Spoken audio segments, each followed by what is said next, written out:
এই যে দেখতে পাচ্ছেন আপনি শ্রী চৈতন্য মহাপ্রভু ভিডিও জীবন ভিডিও।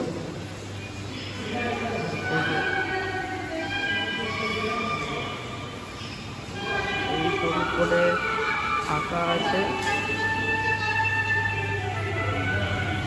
আমরা এখন বাইরে বেরিয়ে চলেছি, বাইরে বেরোচ্ছি ধীরে ধীরে। বাইরে খুব রৌদ্র,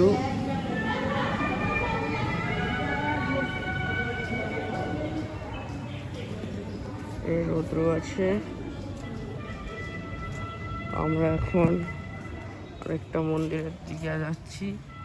এটা আসলে জগন্নাথের মাসির বাড়ি, আমরা ওই দিকেই যাচ্ছি এখন। এখন আমাদের কোথায় নিয়ে যাওয়া হচ্ছে দেখা যাক। এই যে আমাদের আঙ্কেল, এটা আমাদের দেখাবে আঙ্কেল কোথায় আমরা ঘুরছি। এখানে একটা পুকুরও আছে। হ্যাঁ হ্যাঁ, মানে অনেকগুলো বড় বড় মাছ আছে। বিস্কুট দিবি ভেঙে, তারপর দিবি ওই রুই মাছ। আমরা বিস্কুট খাবো।